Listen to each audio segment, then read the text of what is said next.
Hello student. तो कैसे हैं आप लोग? मैं अखिलेश शर्मा। कल मैंने पहला लेक्चर लिया था लिविंग वर्ड का, और आज मैं उसी के आगे से मैं पढ़ाऊँगा। तो काफ़ी कुछ स्टूडेंट लोगों ने देखा भी था और काफ़ी लोगों ने नहीं देखा था। जो लोग नहीं देखे हैं तो जाके वहाँ पर देखिए कैसा है कैसा नहीं है, और उसको कमेंट करके बताएँ कि कैसा है। अगर कुछ नहीं समझ में आ रहा है तो आप कमेंट करके बताइए कि सर ये नहीं समझ में आ रहा है, तो मैं उसके आगे से आपको समझाऊँगा। तो आज क्या है कि आज मैं उसी के आगे से कुछ पॉइंट, जैसे कल क्या था, कल उसकी जो प्रॉपर्टीज थी, रिप्रोडक्शन, ग्रोथ, ये सब कल बताया था। कल ग्रोथ के बारे में बताया था पहले, और डिफाइन प्रॉपर्टी क्या होती हैं उसके बारे में बताया था। आज उसी के आगे से भी reproduction, metabolism, cellular structure, organisation और कॉन्शियसनेस, आज इतना टॉपिक कंप्लीट करना है। कोशिश करेंगे कंप्लीट हो जाए आज। आज कोशिश करते हैं। तो उम्मीद है कि आप सभी लोग अच्छे से पढ़ रहे होंगे। अभी मई तो जाने वाला है, और मैं फिर से एक बार यही कहना चाहूँगा कि मई जाने वाला है, और जो लोग अभी बैच नहीं लिए हैं, जो भी सोच रहे हैं, तो बैच ले लें और पढ़ाई शुरू करें। जो लोग पहले एग्ज़ाम दे चुके हैं और इसका रिजल्ट आने का वेट कर रहे हैं, तो वो लोग भी अपना देखें, अपना पेपर को, जो भी पेपर दे के आए थे उसको, तो हो सकता है कि उन लोगों ने देख ही लिया होगा कैसा रहा कैसा नहीं रहा। इतना तो पता ही चल जाता है कितना नंबर आएगा कितना नहीं आएगा, इतना तो पता चल जाता है। तो उस हिसाब से वो लोग भी अपना शुरू कर दें। अगर तैयारी करनी है, प्रिपरेशन करनी है, तो वही अपना बैच ले लें और शुरू कर दें पढ़ाई। जिनको नहीं करनी तो वो तो अपना फिर बात ही अलग है। और मेन चीज़ क्या है कि यहाँ पे क्या है, मैं आपको थ्योरी पढ़ा दूंगा, कॉन्सेप्ट बता दूंगा यहाँ पर, और प्रैक्टिस तो मैं नहीं कर सकता, प्रैक्टिस आप खुद करिए। आप असाइनमेंट ले लीजिए अपने कोचिंग के, जहाँ से आप कोचिंग कर रहे होंगे, या फिर ऑनलाइन जो कोचिंग कर रहे होंगे, तो वहाँ पर भी क्या है कि आपको असाइनमेंट मिलेंगे, तो वो आप प्रैक्टिस ज़रूर करिए। यहाँ पर मैं आपको थ्योरी पढ़ा दूंगा, कॉन्सेप्ट बता दूंगा आपको, और कोशिश करूँगा कि इस तरीके से पढ़ाने की कोशिश करूँगा कि एनसीईआरटी सही रहे, और थोड़ी बहुत कुछ लाइनें हो सकता है बाहर से भी ऐड कर दूँ। लेकिन क्या है कि आपको इस तरीके से पढ़ाऊँगा कि क्वेश्चन, कोई भी अगर एनटीए क्वेश्चन पूछ रहा है तो बाहर ना जाए। मैं इतना कोशिश कर सकता हूँ मैं। तो कल मैंने ग्रोथ के बारे में बता दिया था। ग्रोथ होती है वो दो तरीके से होती है, increase mass and increase number of individuals. दो तरीके से ग्रोथ होती है। प्लांट में ग्रोथ लाइफ टाइम ग्रोथ होती रहती है, एनिमल्स में ग्रोथ एक सर्टेन एज तक ही होती है ग्रोथ। ये सारी चीज़ें मैंने आपको कल बता दी थी। तो आज क्या है, आज मैं आपको रिप्रोडक्शन बताऊंगा। रिप्रोडक्शन डिफाइनिंग प्रॉपर्टी को, ग्रोथ जो होती है वो डिफाइनिंग प्रॉपर्टी में इंक्लूड नहीं होती है। क्यों? क्योंकि जो लिविंग ऑर्गेनिज्म है वो भी ग्रोथ कर रहे होते हैं, जो नॉन लिविंग होते हैं वो भी ग्रोथ करते हैं। लिविंग जो होते हैं वो इनसाइड ग्रोथ करते हैं, प्रोटोप्लाज्मिक ग्रोथ शो करते हैं, जबकि नॉन लिविंग जो होते हैं वो आउटसाइड से ग्रोथ करते हैं, माउंटेन्स वगैरह ये सब। तो इसीलिए क्या होता है, उसको डिफाइनिंग प्रॉपर्टी में नहीं रखते हैं हम। आज आता है, आज आपको रिप्रोडक्शन पढ़ाएंगे। Reproduction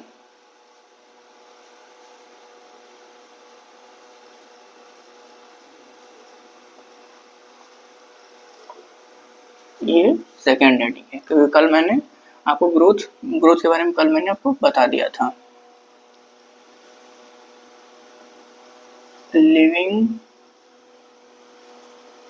organism produce progeny more or less similar to those parents। क्या है कि जो लिविंग ऑर्गेनिज्म होते हैं, जैसे कि या एनिमल हुआ, या अपने कोई अगर ले लो, अगर अपना एग्जांपल लेते हैं, तो आप जब देखते हैं कि जब किसी कहीं जन्म होता है, किसी बच्चे का जन्म होता है, तो फिर देखते हैं कि जैसे कि आप मौसी आई या बुआ आई, तो क्या कहते हैं, देखिए अरे ये तो दोनों की हाथ हैं जो पापा से मिलते हैं, उसके इसकी नाक देखो कैसे इसकी मम्मी से मिलती है, कहते नहीं कहते हैं। और बड़ा होता है तो कहते हैं इसके जो करेक्टर्स हैं वो काफ़ी मम्मी से इसके मिलते जुलते हैं, इसका तौर तरीका बैठने का, चलने का, इसके पापा से मिलते जुलते हैं, ऐसा कहते नहीं। तो वहीं पर यही स्टेटमेंट है, यही है कि काफ़ी जो जो प्रोजेनिस होती हैं, प्रोजेनी मतलब संतान, उसके जो मोर or less character, similar character होते हैं पेरेंट के। तो रिप्रोडक्शन टू टाइप का होता है। एक पॉइंट, अब second point, reproduction is of two type. कौन कौन सा? पहला एसेक्सुअल रिप्रोडक्शन और दूसरा सेक्सुअल रिप्रोडक्शन। कोशिश करना कि जैसे यहाँ पर जिस सीरीज में हम लिखवा रहे हैं उसी सीरीज में आप याद करिए, नोट्स बनाइए आप। अभी आते हैं एसेक्सुअल रिप्रोडक्शन। तो जो एसेक्सुअल रिप्रोडक्शन होता है, एसेक्सुअल रिप्रोडक्शन, तो एसेक्सुअल रिप्रोडक्शन कौन कौन से होते हैं?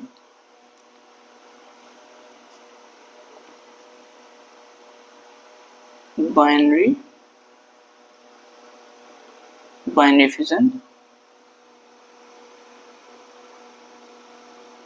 स्पोर फॉर्मेशन,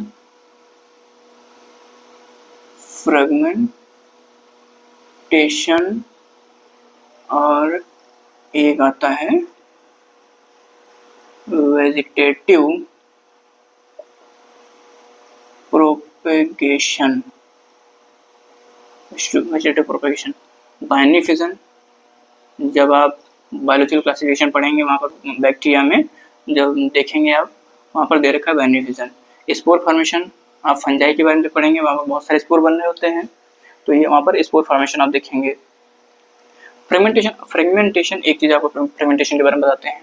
कहीं पर अगर वेजिटेटिव रिप्रोडक्शन का अगर नाम आ रहा है, सॉरी एसेक्सुअल रिप्रोडक्शन का अगर नाम आ रहा है कहीं पर, तो वहाँ पर क्या होगा, वो फ्रेगमेंटेशन आएगा ही आएगा। अगर कहीं पर एसेक्सुअल रिप्रोडक्शन की बात आ रही है तो फ्रेगमेंटेशन आएगा ही आएगा, चाहे फंजाई हो, आपका एल्गी हो, जो भी मॉसेज हो, तो फ्रेगमेंटेशन तो आएगा ही। अब आते हैं फ्रेगमेंटेशन। अब अगला पॉइंट है, देखो एक पॉइंट हो गया कि लिविंग ऑर्गेनिज्म होते हैं प्रोड्यूस करते हैं progeny more or less similar to those parent, अपने पेरेंट जैसे ही लगभग प्रोजेनी प्रोड्यूस करते हैं। रिप्रोडक्शन दो तरीके का होता है, एक एसेक्सुअल रिप्रोडक्शन होता है और एक सेक्सुअल रिप्रोडक्शन होता है। Asexual reproduction binary fission, spore formation, fragmentation और वेजिटेटिव प्रोपेगेशन, इतने टाइप से एसेक्सुअल रिप्रोडक्शन होता है। अब आते हैं इन लोअर ऑर्गेनिज्म,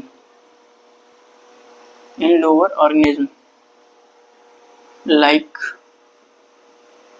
जैसे कि hydra and east. Hydra and east में क्या पाया जाता है?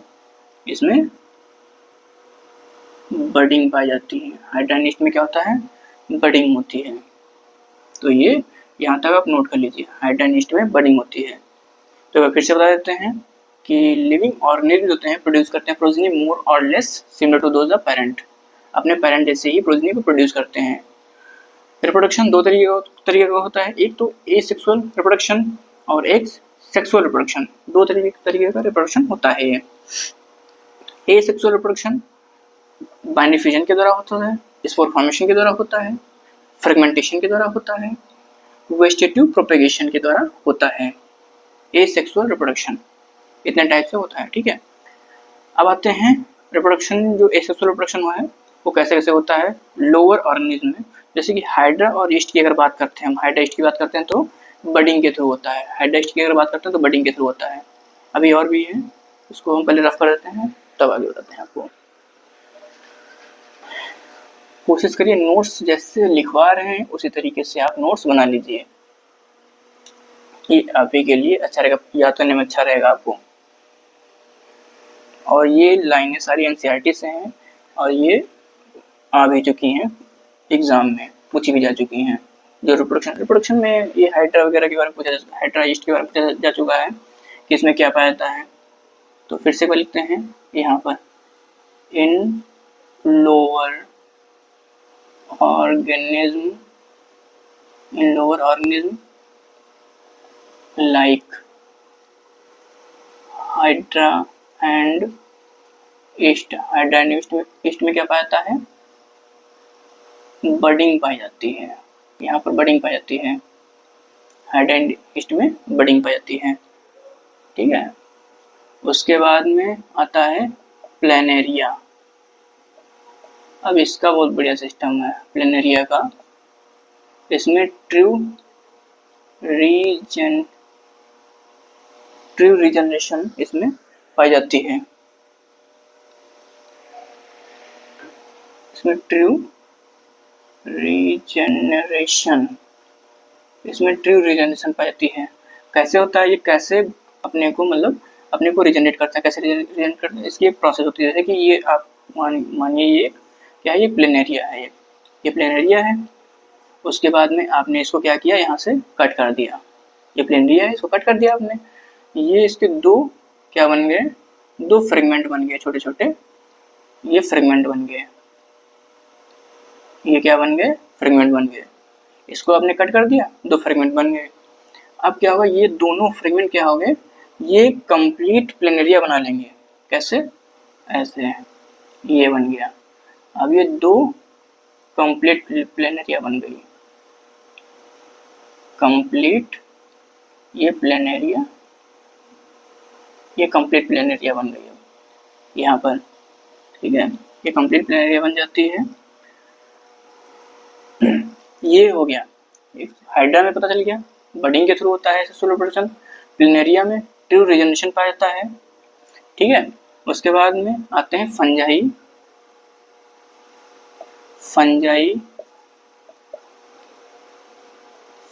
Filamentous algae, fungi filamentous algae, the protonema in mosses. अब इसमें कैसे होता है, फंजाई है, फिलामेंटस एल्गी है, प्रोटोनिमा इन मॉसेस। इसमें कैसे होता है, इसमें होता है फ्रेगमेंटेशन के थ्रू।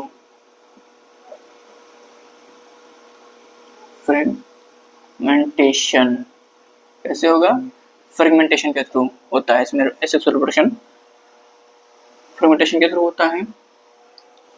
अब यहाँ से क्या है, यहाँ से क्वेश्चन बन सकता है, इस चीज़ को इसे ध्यान देना, यहाँ से क्वेश्चन बन सकता है। जैसे ऑप्शन दे दिए, हाइड्रा ईस्ट है, प्लेनेरिया है, फंजाई और ये एल्गी है, इसमें दे दिए। हो सकता है आपको मैचिंग दे दें, ऐसे हो सकता है आपको पूछ लें, ऐसे देख के पूछ लें कि बडिंग किसमें पाई जाएगी, hydra, planaria, fungi, filamentous algae, ऐसे ये चार ऑप्शन बना दें, उसके सामने पूछ लें कि बडिंग किसमें पाई जाएगी। हो सकता है पूछ लें कि ट्रू रीजनरेशन किसमें पाया जाता है। इस तरीके से आप पूछ सकते हैं, आपको क्वेश्चन पूछ सकते हैं यहाँ पर, यहाँ से क्वेश्चन बन सकता है, ठीक है। अब आते हैं अगला point, unicellular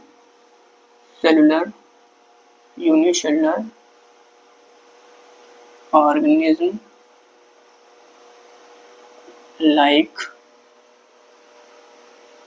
bacteria, unicellular organism like bacteria, unicellular algae, amoeba, unicellular organism like bacteria हो गया, unicellular algae हो गई, amoeba हो गया। Reproduction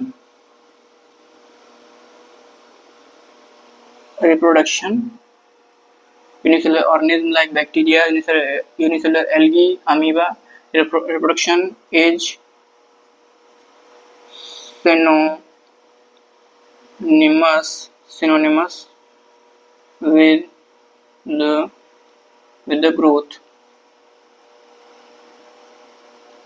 synonymous with the growth, unicellular organism like bacteria, unicellular algae, amoeba, reproduction is synonymous with the growth।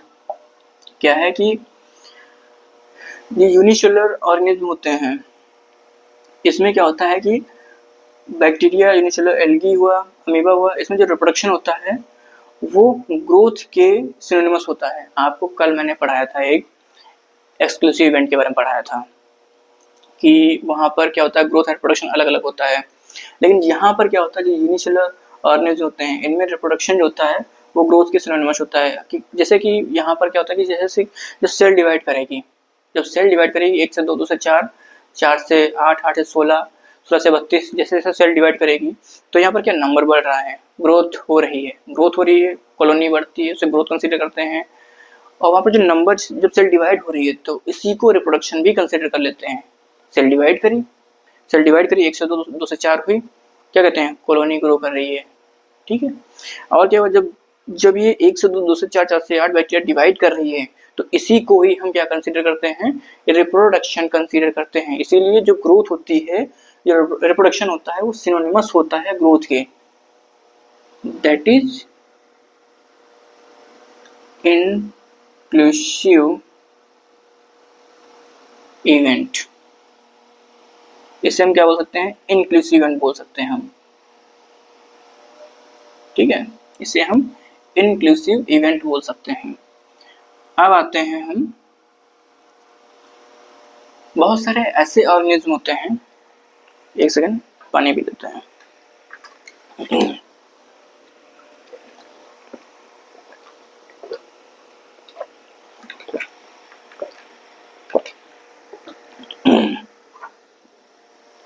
बहुत सारे ऐसे organism होते हैं जो रिप्रोडक्शन नहीं करते हैं, लिविंग है लेकिन रिप्रोडक्शन नहीं करेंगे। तो एक ये एक्सेप्शन हो गया, इसमें एक्सेप्शन आ जाता है। There are many organisms which do not reproduce, जो कि रिप्रोड्यूस नहीं करते हैं। बहुत सारे ऐसे ऑर्गेनिज्म हैं जो रिप्रोड्यूस नहीं करते हैं, लाइक म्यूल, स्टेराइल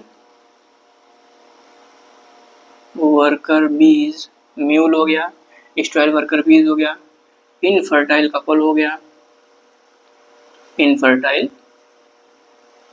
कपल हो गया। तो ये क्या है, ये रिप्रोडक्शन नहीं करते हैं। अब क्या होगा, रिप्रोडक्शन में जो रिप्रोडक्शन अभी जो यहाँ पढ़ा रहे थे उसमें क्या होगा, ये एक एक्सेप्शन आ गया। और जबकि जो डिफाइनिंग प्रॉपर्टी की जो डिफिनेशन थी वो क्या थी, it is a property which found only in living organism, not found in the non living things। मतलब ये क्या है, विदाउट एक्सेप्शन प्रॉपर्टी पाई जानी चाहिए लिविंग ऑर्गेनिज्म में, और यहाँ पर क्या है, एक्सेप्शन आ गया। इसलिए क्या जो रिप्रोडक्शन है उसको क्या डिफाइनिंग प्रॉपर्टी में रखेंगे, नहीं रखेंगे, उसको कंसीडर नहीं करेंगे। क्यों कंसीडर नहीं करेंगे, क्योंकि ये क्या है, इसमें एक्सेप्शन आ गया ये, इसलिए इसको कंसीडर नहीं करते हैं, किसमें, डिफाइनिंग प्रॉपर्टी में कंसीडर नहीं करते हैं इसको हम, क्योंकि ये एक्सेप्शन आ गया इसमें। मतलब लिविंग ऑर्गेनिज्म जो हैं वो रिप्रोडक्शन करते हैं, लेकिन कुछ ऐसे ऑर्गेनिज्म हैं जो रिप्रोडक्शन नहीं करते हैं, इसीलिए क्या होता है, ये एक एक्सेप्शन है, इसको इसलिए क्या कंसीडर नहीं करते हैं, रिप्रोडक्शन का कंसीडर नहीं करते हैं डिफाइनिंग प्रॉपर्टी में। आप इसको इतना नोट कर लीजिएगा पॉज करके। अब आगे आते हैं,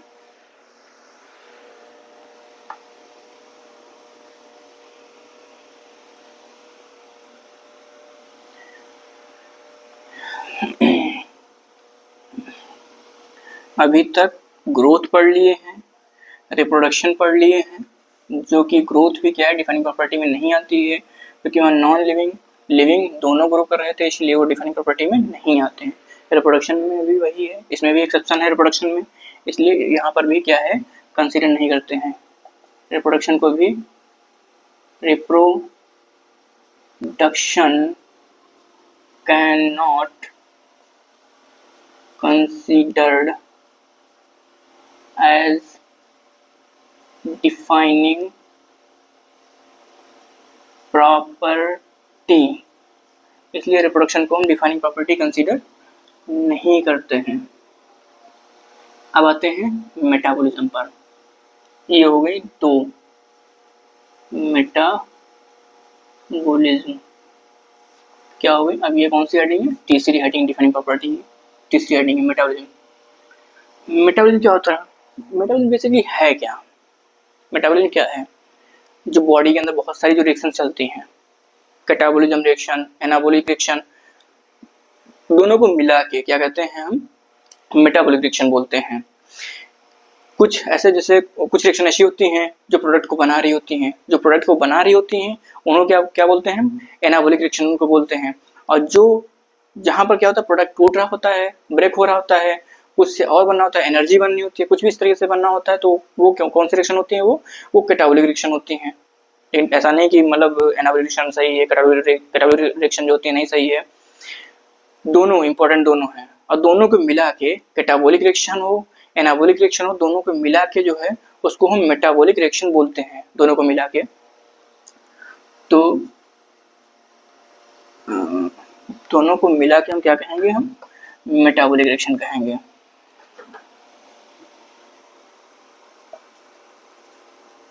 मेटाबॉलिक रिएक्शन, मेटाबॉलिक रिएक्शन कौन कौन सी हैं, catabolic reaction plus anabolic reaction, ये शॉर्ट में रिएक्शन लिखा, समझ जाना, ठीक है। दोनों को मिला के हम क्या बोलते हैं, मेटाबॉलिक रिएक्शन, ठीक है। अब यहाँ पर एक पॉइंट आता है, there are many thousands of reaction, there are many thousands of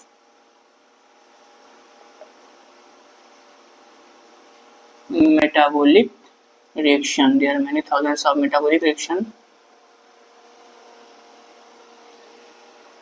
there are many thousands of metabolic reaction occurs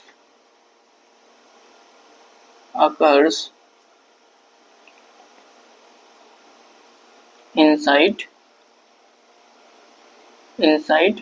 in living organism, okay, there are many thousands of metabolic reaction occurs inside in living organism in both unicellular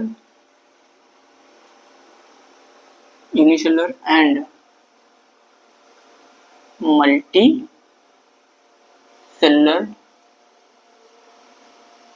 organism, ठीक है।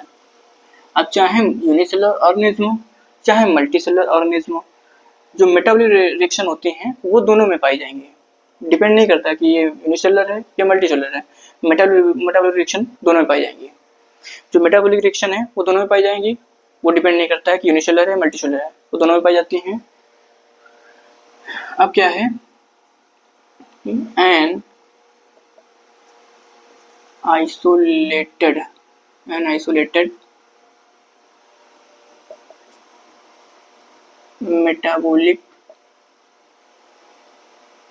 metabolic reaction, ये समझ जाना, reaction लिखा है outside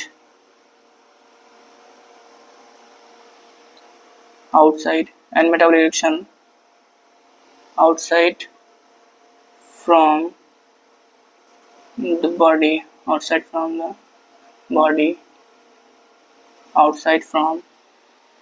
the body, cell-free system, outside from the body, cell-free system,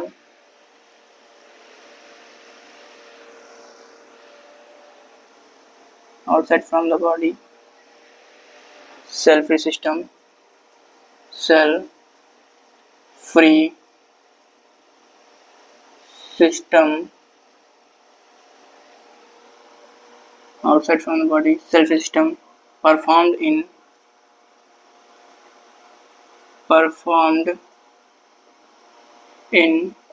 test tube,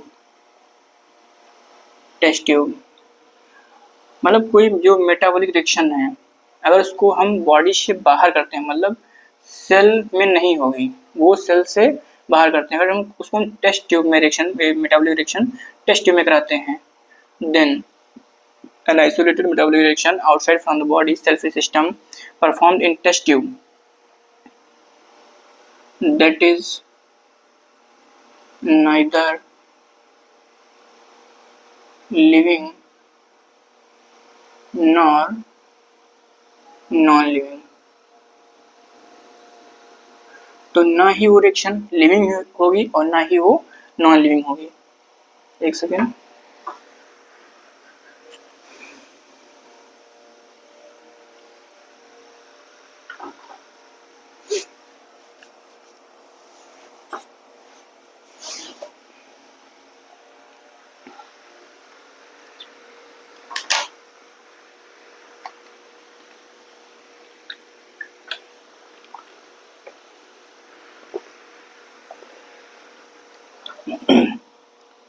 अगर किसी reaction को हम बाहर कराते हैं, लिविंग ऑर्गेनिम्स के अंदर नहीं हो रही है, उसको अगर टेस्ट ट्यूब में कराते हैं, किसी रिएक्शन को हम, जो मेटाबॉलिक रिएक्शन है उसको हम अगर टेस्ट ट्यूब में कराते हैं तो उसको हम ना ही लिविंग कंसीडर करेंगे और ना ही नॉन लिविंग कंसीडर करेंगे, उसको कंसीडर नहीं करते हैं, ना लिविंग कंसीडर करते हैं और ना ही नॉन लिविंग कंसीडर करते हैं। अब एक और है इसमें point, an isolated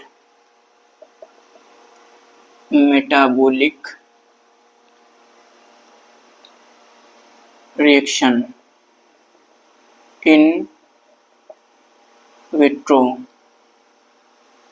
are not living things, in vitro are not living things, but surely living reaction। अब इसका मतलब समझिए, जैसे कि अगर हम मेटाबॉलिक रिएक्शन को अगर हम सेल से बाहर कराते हैं, अगर टेस्ट ट्यूब में करा रहे हैं, तो उसको क्या है, ना ही हम उसको लिविंग कंसीडर करेंगे और ना ही नॉन लिविंग कंसीडर करेंगे, ठीक है। लेकिन क्या है कि जब आइसोलेटेड मेटाबॉलिक रिएक्शन, अगर मेटाबॉलिक रिएक्शन को अगर इन विट्रो करा रहे हैं, मतलब जैसे टेस्ट ट्यूब वगैरह में करा रहे हैं, तो वो जो रिएक्शंस हैं वो अगर वो तो नॉन लिविंग ही है, उसको लिविंग नहीं मानेंगे। लेकिन जो रिएक्शन है वो जो रिएक्शन है, अगर पर्टिकुलर रिएक्शन की बात करते हैं तो वो जैसे बॉडी में जो रिएक्शन हो रही होती हैं वही वो रिएक्शन है। वो आप समझ रहे ना इस बात को, कि वो कंसीडर क्या करेंगे, उसको कंसीडर नॉन लिविंग करेंगे उसको हम, जो अगर बाहर निकाल लिए सेल से, अगर बाहर निकाल लिए उसको हम, तो कंसीडर तो उसको नॉन लिविंग ही करेंगे उसको हम, वो लिविंग नहीं है, ठीक है, नॉन लिविंग है। लेकिन वो जो रिएक्शन है, पर्टिकुलर रिएक्शन की बात करते हैं, वो रिएक्शन तो सेम एज बॉडी के जैसे अंदर हो रही है, वही है वो रिएक्शन, यानी वो श्योरली लिविंग रिएक्शन। इसीलिए क्या लिखा है, श्योरली लिविंग रिएक्शन, वो वही सेम रिएक्शन है। ऐसा नहीं कि मतलब वो रिएक्शन है कुछ नहीं, वही लिविंग रिएक्शन ही है वो, ठीक है। शायद पॉइंट आपको समझ में आ गया होगा, अगर समझ में नहीं आया तो एक बार कमेंट करके बता दीजिएगा, फिर से इसको हम दोबारा बता देंगे हम। अब इसलिए क्या क्या हो रहा है कि देखो, जैसे बॉडी के हम बाहर निकाल रहे हैं इसको, हम सेल के बाहर इसको निकाल रहे हैं, मतलब लिविंग ऑर्गेनिज्म में नहीं हो रहा है अगर, तब क्या है, तो ये लिविंग कंसीडर नहीं कर रहे हैं इसको हमें, तो ये क्या है, यहाँ पर कोई एक्सेप्शन नहीं है, ठीक है, यहाँ पर कोई एक्सेप्शन नहीं है। मतलब अगर ऑर्गेनिज्म के अंदर हो रहा है तो वो लिविंग है, अगर ऑर्गेनिज्म के अंदर नहीं है तो वो नॉन लिविंग, नाइदर लिविंग ना ही नॉन लिविंग, उसको कंसीडर ही नहीं करते हैं, ठीक है। तो इसीलिए क्या होता है कि मेटाबॉलिज्म जो है, metabolism is considered as defining property of living organism. आप शायद समझ गए होंगे, क्योंकि इसमें कोई एक्सेप्शन नहीं है। ये अगर लिविंग ऑर्गेनिज्म के अंदर हो रही है तो मतलब तभी इसको लिविंग कंसीडर करते हैं, कोई एक्सेप्शन नहीं इसमें है। इसीलिए इसको क्या बोलते हैं, डिफाइनिंग प्रॉपर्टी, इसको कंसीडर करते हैं मेटाबॉलिज्म। अगर कोई भी लिविंग है तो उसमें मेटाबॉलिज्म होगी ही होगी, नॉन लिविंग में मेटाबॉलिज्म नहीं होगी, ठीक है, नॉन लिविंग मेटाबॉलिज्म नहीं होगी, लिविंग है तो उसमें मेटाबॉलिज्म होगी ही होगी, इसीलिए इसको डिफाइनिंग प्रॉपर्टी कंसीडर करते हैं। ओके, इसको आप नोट कर लीजिएगा, पॉज करके इसको रफ करते हैं। अब आते हैं cellular structure organisation.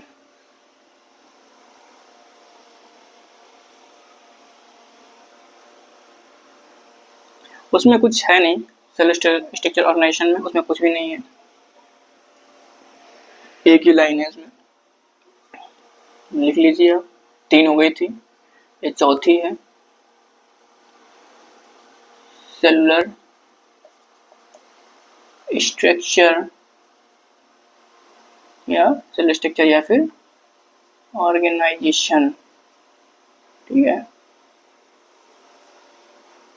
All living organism, all living organism show cellular organisation. मतलब अगर लिविंग ऑर्गेनिज्म है तो वो सेलुलर ऑर्गेनाइजेशन शो करेगा। नॉन लिविंग में सेलुलर ऑर्गेनाइजेशन शो नहीं होता है। नॉन लिविंग में ये सेलुलर ऑर्गेनाइजेशन नॉन लिविंग में नहीं पाया जाता है, ये केवल और केवल लिविंग में ही पाया जाता है। इसीलिए क्या होता है, इसको भी डिफाइनिंग प्रॉपर्टी कंसीडर करते हैं। जब आप प्लांट किंगडम पढ़ेंगे तो वहाँ पर बहुत सारे आपको बहुत तरीके से आपको दिखाया जाएगा कि कैसे कैसे मतलब उसके ऑर्गेनाइजेशन हैं। प्लांट किंगडम में भी ऑर्गेनाइजेशन उसमें देखने को मिलते हैं। तो प्लांट किंगडम नहीं, यहाँ पर आप जैसे कि आप पहले ही जब पढ़ेंगे बायोलॉजिकल क्लासिफिकेशन तो यहाँ पर एक चार्ट दे रखा है। तो वहाँ पर सबसे पहले आप मोनरा है, फंजाई है, उसके बाद में मोनरा, प्रोटिस्टा, फंजाई, फिर आता है आपका प्लांटिया, फिर एनिमलिया आता है। तो वहाँ पर क्या है, उसमें दे रखा है आपको, वहाँ पर ऑर्गेनाइजेशन दे रखे हैं। ठीक है, वही है। तो अगर लिविंग है तो उसमें ऑर्गेनाइजेशन देखने को मिलेगा आपको, सेलुलर ऑर्गेनाइजेशन आपको देखने को मिलेगा केवल लिविंग में ही, नॉन लिविंग में ये नहीं होता। इसलिए इसको भी क्या करते हैं, हम डिफाइनिंग प्रॉपर्टी शो करते हैं, इसको भी हम डिफाइनिंग प्रॉपर्टी बोलते हैं। दैट इज, यही पर लिख देते हैं, that is considered as defining property, considered as defining property. ठीक है, एक और बचा है, उसको भी लास्ट है, उसको भी खत्म कर देते हैं। बस यहाँ पर ये डिफाइनिंग प्रॉपर्टी वाला टॉपिक एंड हो जाएगा। आज एक और बचा है आपको कॉन्शियसनेस एक ये बचा है। In living organism the ability to sense surrounding. ठीक है, in living organism the ability to sense surrounding and respond to stimuli, ठीक है, विच कुड बी, कैसे हो सकती है, विच कुड बी फिजिकल हो सकती है, which could be physical, chemical हो सकती है, which could be physical, chemical, और ये कैसे हो सकती है, बायोलॉजिकल भी हो सकती है, बायोलॉजिकल हो सकती है। अब ये क्या है कि अगर देखो सेंसेशन तभी होगा जब लिविंग होगा, और ऑर्गेनिज्म जब लिविंग होगा तभी वो सेंस कर पाएगा सराउंडिंग को। नॉन लिविंग, कुछ भी नॉन लिविंग है उसको किसी चीज़ की सेंसेशन नहीं होती है। कॉन्शियसनेस क्या है, कॉन्शियसनेस अगर लिविंग हुआ तभी उसमें कॉन्शियसनेस देखने को मिलेगी, नॉन लिविंग में कॉन्शियसनेस नहीं होती है। जैसे कि अभी क्या है, आप जैसे कि कुछ पिन है, आपने जब पिन उंगली में से पिन करिए, आप बहुत ऐसे आप हाथ हटा लेंगे, आपको सेंस हुआ, स्टिमुलस, ब्रेन से एक स्टिमुलस आया, यहाँ आप हाथ हटा लो, क्योंकि आप लिविंग है। आप टेबल है, टेबल पे आप पिन करिए, नॉन लिविंग है, वो हट जाएगी, नहीं हटेगी। ठीक है, इसी तरीके से केमिकल भी होता है इस तरीके से, जैसे एलर्जी वगैरह। ठीक है, केमिकल, बायोलॉजिकल भी होता है, इन्वायरमेंटल फैक्टर। ठीक है, तो ये क्या है, ये केवल लिविंग ऑर्गेनिज्म में ही कॉन्शियसनेस देखने को मिलेगी, नॉन लिविंग में कॉन्शियसनेस नहीं होती है। अब आ जाओ photo period affect reproduction,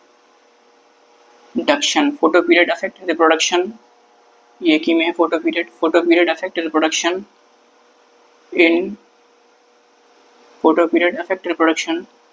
seasonal breeder, photo period affect reproduction of seasonal breeder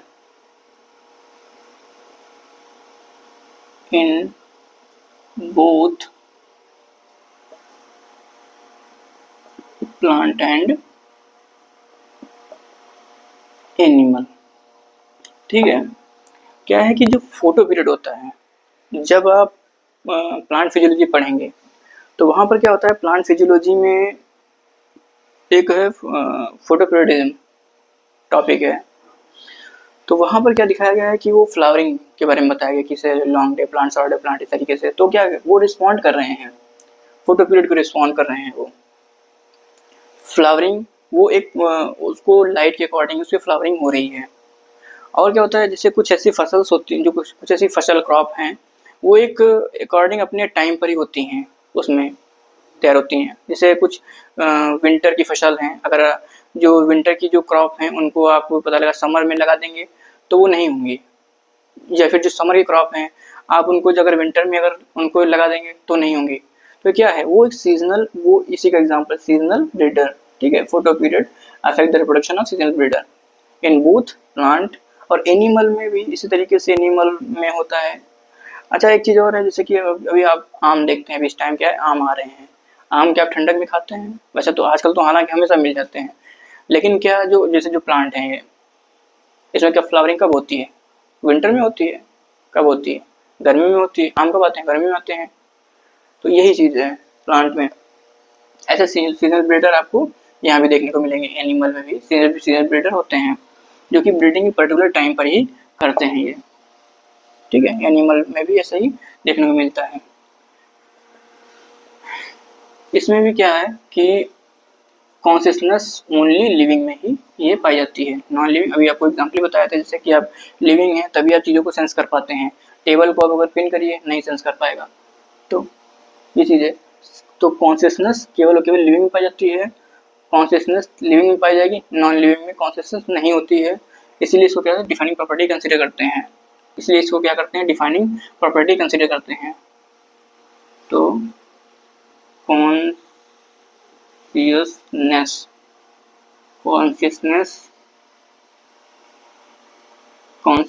considered as defining property. जो कॉन्शियसनेस है उसको हम डिफाइनिंग प्रॉपर्टी की तरह कंसीडर कर सकते हैं। अब कितनी अब यहाँ पर क्या है, यहाँ पर ये आपको डिफाइनिंग प्रॉपर्टी का टॉपिक कंप्लीट हो गया है। ठीक है, अब कितनी डिफाइनिंग प्रॉपर्टी है? ग्रोथ क्या है? नहीं है, उसमें एक्सेप्शन आ गया था। रिप्रोडक्शन क्या है? नहीं है, उसमें भी एक्सेप्शन आ गया था। ग्रोथ में क्या था? माउंटेन्स एक्सेप्शन था। ठीक है, और रिप्रोडक्शन में कुछ ऐसे ऑर्गेनिज्म थे जो फिर रिप्रोडक्शन नहीं कर रहे थे। म्यूल, स्टाइल वर्कर बीज थी, इनफर्टाइल कपल हैं, बहुत सारे ऐसे कपल होते हैं जो रिप्रोड्यूस नहीं कर पाते हैं। ठीक है, तो उनके लिए आजकल बहुत सारी सुविधाएं होती हैं, उनके लिए ये IVF सेंटर बनाए जाते हैं, ये चीज़ है। तो इस रिप्रोडक्शन के में भी क्या है, ये इसको कंसीडर नहीं करता डिफाइनिंग प्रॉपर्टी में। अब आता है metabolism. Metabolism only living organism में ही पाया जाता है ये मेटाबॉलिज्म। ठीक है, उसके बाद में मेटाबॉलिज्म के बाद में ऑर्गेनाइजेशन, सेलुलर ऑर्गेनाइजेशन भी केवल लिविंग ऑर्गेनिज्म में ही पाया जाएगा, नॉन लिविंग में नहीं होता है ऑर्गेनाइजेशन। तो मेटाबॉलिज्म, सेलुलर ऑर्गेनाइजेशन हुआ। उसके बाद में कॉन्शियसनेस, ये भी अगर लिविंग है तभी उसमें सेंसेशन होगा, अन्यथा नहीं होगा। ठीक है, तो क्या होगा, कॉन्शियसनेस भी लिविंग में पाई जाती है। तो इसमें 3 पॉइंट आप इसको ऐसे भी याद कर सकते हैं, MCC। ठीक है, MCC, metabolism, cellular organisation, consciousness. ऐसे आप इसको ट्रिक है, ये ऐसे आप इसको याद कर सकते हैं। ठीक है, ये आपकी ट्रिक है, इसको ऐसे याद कर सकते हैं। तो यहाँ पर आपको ये एक टॉपिक कंप्लीट हो गया, डिफाइनिंग प्रॉपर्टी वाला टॉपिक आपका ये कंप्लीट हो गया। ठीक है, इसके आगे कल आपको पढ़ाएंगे क्लासिफिकेशन, हाँ क्लासिफिकेशन पढ़ाएंगे आपको, करेक्टराइजेशन, क्लासिफिकेशन, आइडेंटिफिकेशन, ये सब कल के टॉपिक में रहेगा। तो आज यहीं पर हम कंप्लीट करते हैं लेक्चर को और इसके बाद में कल देखते हैं। Okay, thank you. इसको आप नोट कर लीजिएगा।